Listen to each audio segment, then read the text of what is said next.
ఈ 100 మంది ఆయన మీద పడేటప్పుడు మేము కూడా చెప్పి తకాయించిపోయి లాస్ట్కి ఏదో 1% ఛార్జ్.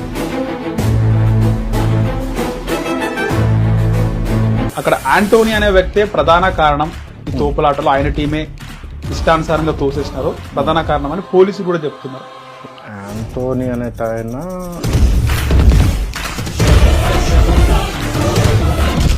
మోహన్ బాబు గారి ఇష్యూలో మీరు చూసిండొచ్చు. మంచు మనోజ్కి ఉన్న బౌన్సర్లు, మంచు విష్ణుకు ఉన్న బౌన్సర్లు. మంచు మనోజ్ బౌన్సర్లు ఎక్కడ వాళ్ళు? అక్కడ విష్ణు బాబు గారితో కానీ మంచు మనోజ్ గారితో కానీ ఉన్నోళ్ళు సఫారీ యూనిఫామ్ మీద ఉన్నోళ్ళు వాళ్ళు బౌన్సర్స్. ఓకే, క్రౌడ్ కంట్రోల్ కాకుండా ఎట్లుంటే క్రౌడ్ కంట్రోల్ చేస్తాము, దాంతో పాటు కంట్రోల్ కానప్పుడు ఏం చేస్తాము, వదిలేస్తాము. 10 మంది బౌన్సర్లు ఉన్నారు, 1000 మంది పబ్లిక్ ఉన్నారు, అప్పుడు కంట్రోల్ ఎట్లా అవుతుంది? అవ్వదు. నమస్తే, వెల్కమ్ టు హిట్ టీవీ. నా పేరు నరేష్. అల్లు అర్జున్ సంధ్యా థియేటర్ ఇష్యూలో రేవతి అనే మహిళ చనిపోయింది. రేవతి మహిళ చనిపోవడం వాళ్ళ అబ్బాయి, ఇప్పుడు ఆయన పరిస్థితి విషమంగా ఉంది. ఇక్కడ బౌన్సర్ల తప్పే ఎంతవరకు ఉంది? ఆల్రెడీ బౌన్సర్ టీమ్ కి సంబంధించి హెడ్ ఆంటోనీ అనుకుంటా, ఆయన ఆల్రెడీ అరెస్ట్ చేసి జైలుకి పంపించారు. అయితే బౌన్సర్ల తప్పిదం ఎక్కువగా ఉందని తెలుస్తుంది. బౌన్సర్లు సంధ్యా థియేటర్ దగ్గర అల్లు అర్జున్ ని కాపాడడానికి అత్యుత్సాహం ప్రదర్శించారు అనే వాదనలు వినిపిస్తున్నాయి. ఈ నేపథ్యంలో సిటీలోనే ఒక బౌన్సింగ్ ఏజెన్సీ హెడ్ వెంకట్ గారు మనతో పాటు ఉన్నారు, మాట్లాడదాం. నమస్తే వెంకట్ గారు. అల్లు అర్జున్ ఇష్యూకి సంబంధించి సంధ్యా థియేటర్లో బౌన్సర్ల మిస్టేక్ ఎంతవరకు ఉంది? బౌన్సర్ల మిస్టేక్ అనేది మీకు ఎట్లా చెప్పాలా, ఆ టైంలో ఆ పొజిషన్లో క్రౌడ్ను బట్టి మా బౌన్సర్లు రియాక్ట్ అవుతారు. అంటే ఉదాహరణకి బౌన్సర్లు ఏం పని చేయాలా, క్రౌడ్ కంట్రోల్కి మాత్రమే బౌన్సర్ల పని. క్రౌడ్ని మీద తిరిగి కొట్టడం కానీ నెట్టడం కానీ మాకు హక్కు లేదు. ఓన్లీ సెలబ్రిటీని సేఫ్గా తీసుకుపోయి సేఫ్గా తీసుకురావడం వరకే మా పని. ఓకే, అంటే సెలబ్రిటీస్ ని కాపాడడం కోసం ఎవరినైనా తోసేస్తారా? ఎందుకు తోసేస్తారు? అట్లా తోసేయరు కదా. రైట్ గా, నేను అక్కడ లైవ్ లో ఉన్నా ఆ రోజు. చాలా మంది క్రౌడ్ ఉన్నారు, ఇక్కడ డిపార్ట్మెంట్ వాళ్ళు ఉన్నారు, కానీ బౌన్సర్లు తోసేస్తున్నారు చాలా వరకు కూడా. అంటే ఒక కంట్రోల్ అనేది లేకుండా ఇష్టం వచ్చినట్టు తోసేస్తున్నారు. అప్పుడే అనుకున్నాం ఏమైనా జరిగే అవకాశం ఉంటుంది, మాకేమైనా జరుగుతుందేమో అనిపించింది ఆ క్రౌడ్ లో. ఆ ధోరణి అక్కడ చూసినాం ఆ రోజు. ఒక బౌన్సరు కరెక్ట్ ప్రొఫెషనల్గా బౌన్సర్ అనే అర్థం తెలిసిన అతను ఎవరిని కొట్టడానికి కానీ నెట్టడానికి కానీ హక్కు ఉండదు. అది ఎవరైతే తోచారు అని అంటున్నారు చూసారా, అది ఎవరు తోసారో చూడలేదు, నేను కూడా చూడలేదు. నేను ఏజెన్సీ నడిపిస్తున్నా కానీ రైట్, ఎవరు తోసారో మేము కూడా చూడలేదు. ఓకే, సో కానీ కొద్దిమంది కొత్తగా వచ్చిన వ్యక్తులు కానీ అవగాహన లేని వాళ్ళు ఇలా చేస్తూ ఉంటారా?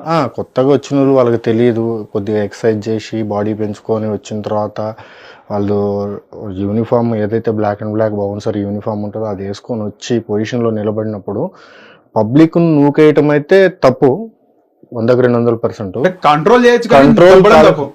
క్రౌడ్ కంట్రోల్ మాత్రమే మా హక్కు, అంతే. అది క్రౌడ్ కంట్రోల్ అంటే ఎట్లా, ప్రైవేట్ సెక్టార్లో ప్రైవేటు కంపెనీలు డిపార్ట్మెంట్ వాళ్ళతో సహాయంతో, అంటే పోలీసు వారితో సహకరించుకుంటా మా పని మేము చేయాలి. రైట్, ఇక్కడ ఇదే క్వశ్చన్ మిమ్మల్ని అడుగుదాం అనుకున్నా. ఒకవేళ సంధ్యా థియేటర్ లో ఆ రోజు పోలీసులు లేకపోతే అంతమంది ఫ్యాన్స్ ని కంట్రోల్ మీరు చేయగలుగుతున్నారు? అంటే బౌన్సర్లు చేయగలుగుతారా? చేయలేరు. వాళ్ళు సహాయం చేయాల్సిందే మాకు. రైట్, కానీ అల్లు అర్జున్ ఆ థియేటర్ ఫస్ట్ ఫ్లోర్కి వెళ్లే ముందు పోలీసులు ఉంటే కూడా పోలీసులు కూడా పక్కకి దొబ్బేసినారు బౌన్సర్లు. మనం వీడియోలు కూడా చూడొచ్చు. అట్లా దొబ్బటం అయితే లేదు. అల్లు అర్జున్ వెంట పైన వరకు కూడా బౌన్సర్లే వెళ్ళారు. పైన వరకు బౌన్సర్. సెలబ్రిటీకి ఎవరైతే ఉన్నారో అల్లు అర్జున్ గారికి, వారికి పర్సనల్ గా ఉన్న 10 మెంబర్స్ ఎవరైతే ఉంటారో వాళ్ళు కంపల్సరీ ఆయన ఎమ్మటే ఎస్కార్టింగ్ చేసుకుంటే వెళ్ళాలి, ఎస్కార్టింగ్ చేసుకొని తీసుకొని రావాలి. మళ్ళీ అతన్ని సేఫ్ గా తీసుకుని ఆయన కార్లో ఎక్కించే వరకు ఆ బౌన్సర్స్ బాధ్యత ఉంటుంది. ఓకే, మీకు ఐడియా ఉందా ఎంతమంది ఆ రోజు బౌన్సర్లు ఉన్నారు అల్లు అర్జున్ వెంట? ఎంత టీం? అది నా వర్క్ నాది కాదు, నా వర్క్ వేరే, ఆ వర్క్ వేరే. అంటే 20-30 మంది బౌన్సర్లు ఉండొచ్చు, ఎక్కువ ఉండొచ్చు. 40 మెంబర్స్ ఉంటారు అనుకుంటున్నాను నేను. 40 మెంబర్స్. కానీ అక్కడ ఆంటోనీ అనే వ్యక్తే ప్రధాన కారణం ఈ తోపులాటలో, ఆయన టీమే ఇష్టానుసారంగా తోసేసినారు ప్రధాన కారణం అని పోలీసులు కూడా చెప్తున్నారు. వార్త కూడా ఈరోజు బయటకు వచ్చింది. ఆంటోనీ అనే ఆయన బౌన్సర్, మాతో పాటు సీనియర్ క్యాండిడేట్. ఓకే, ఆయన కూడా ఒక ఏజెన్సీ ఉన్నది, ఆయనది తప్పు ఉంది అని ఎవరైతే డిపార్ట్మెంట్ వాళ్ళు అనుకుంటున్నారో దాంట్లో ఎంత తప్పు ఉందో వాళ్ళకి తెలిస్తేనే అతన్ని అరెస్ట్ చేస్తారు కదా. రైట్, తప్పు లేకుండా అయితే అతన్ని అరెస్ట్ చేయరు. ఆయన టీంకి ఆయన బ్రీఫింగ్ ఇచ్చుకొని పొజిషన్లో తీసుకొని పోయి ఉంటాడు. 110% ఆయన ఎక్స్పీరియన్స్ క్యాండిడేటే. కానీ అతన్ని అరెస్ట్ చేశారు అంటే దాంట్లో తప్పు ఉంటే 110% వాళ్ళు అరెస్ట్ చేయాలి. తప్పు లేనప్పుడు ఎవరైనా ఏం చేస్తారు, ఏం చేయలేరు. యాజ్ ఎ బౌన్సర్ ఎంతమంది కంట్రోల్ చేసేటప్పుడు పరిధి దాటితే ఎప్పుడు మీరు దొబ్బే హక్కు మీకు ఉంటుంది, దొబ్బాలనుకుంటారు, కొంచెం హార్ష్ గా బిహేవ్ చేస్తారు? ఇప్పుడు ఒక ఫ్యాన్ ఉన్నాడు, ఒక ఫ్యాన్ మూలంగా 10 మంది ఫ్యాన్స్ ఏమవుతారంటే సెలబ్రిటీని చూడగానే ఆ ఉత్సాహంతోనే ఆయన కలవాలా, చేతులు కలపాలా, ఫోటోలు దిగాలని ఒకళ్ళని చూసి ఒకళ్ళు ఉన్న 5 సెక్యూరిటీ 10 మంది కానీ 5 మంది కానీ ఆయనకి చుట్టూ ఉంటారు కదా.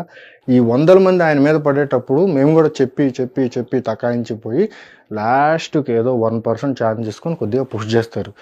ఆ పుష్ చేయటం కూడా కింద పడే అట్లా పుష్ చేయరు, జస్ట్ సెలబ్రిటీకి ఏం కాకుండా తీసుకొని పోయేంత వరకే పుష్ చేస్తారు. అంతకు మించి కింద దొబ్బటానికి ఏ బౌన్సర్ హక్కు లేదు, కొట్టడానికి ఏ బౌన్సర్ హక్కు లేదు. ఓకే, ఇదే మనము నాగార్జున గారు ఆయన ఇక్కడికి వెళ్ళొస్తుంటే ఎయిర్పోర్ట్ లో ఇదే బౌన్సర్ ఒక పర్సన్ దొబ్బేస్తే కింద పడిపోతారు. మీరు కూడా వీడియో చూసి లాస్ట్ 2 months బ్యాక్ చాలా వైరల్ అయింది. సో అలాంటి కేసెస్ లో ఆ బౌన్సర్ పైన కేసు పెట్టొచ్చు, యాక్షన్ తీసుకోవచ్చు. అంటే అతను ఏమన్నా మిస్బిహేవ్ చేశాడు, ఎవరైతే ఫ్యాన్ ఉన్నాడో ఒక గిచ్చడానికి పోయి ఉంటారు.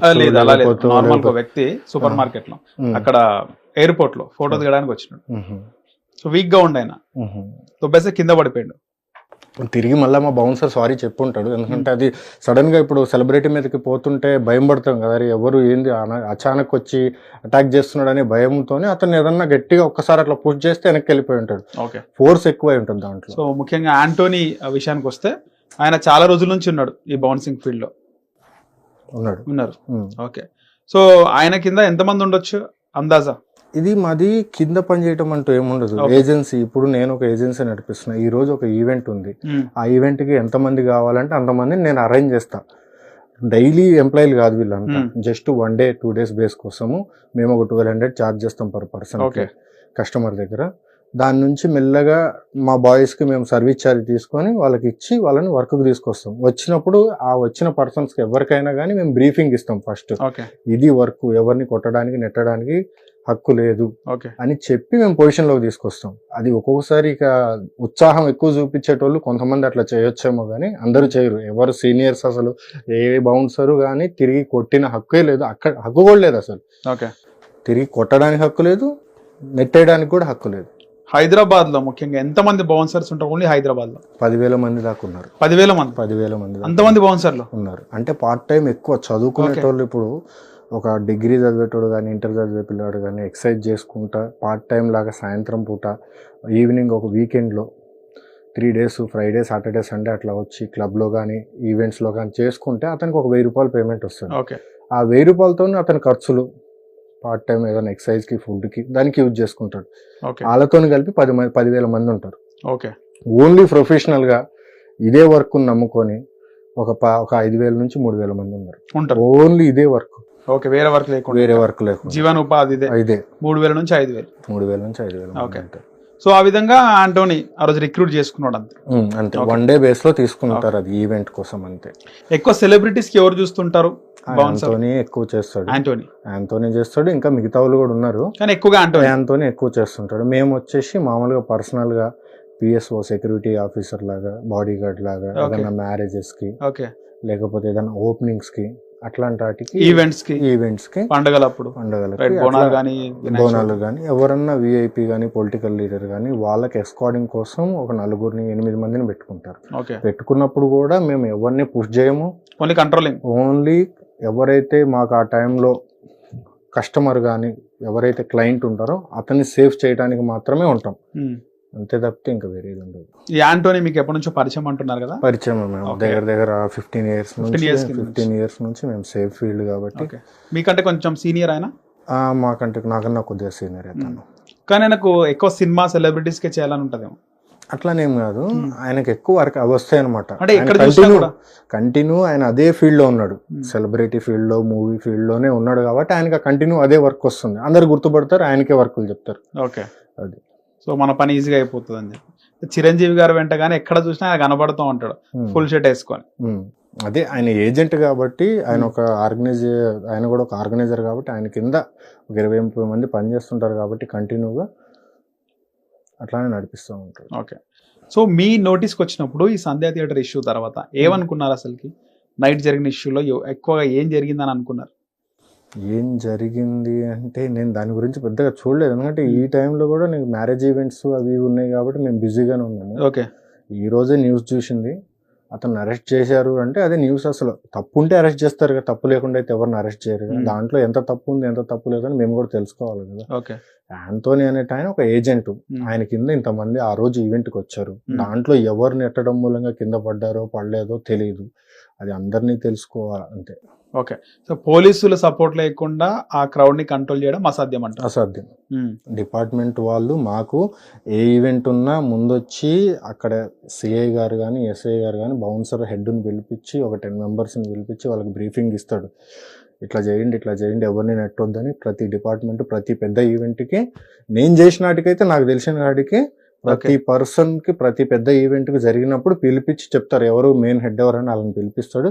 పిలిపించి అతనికి బ్రీఫింగ్ ఇచ్చి ఎటువంటి ఇష్యూ కాకుండా చూసుకోవాలని ఆయన చెప్పి మిగతా అక్కడ ఉన్న కానిస్టేబుల్స్ని కానీ మిగతా వాళ్ళని కానీ ఆడ పెట్టి వాళ్ళకి సపోర్ట్గా మేము పనిచేయటం. ఓకే.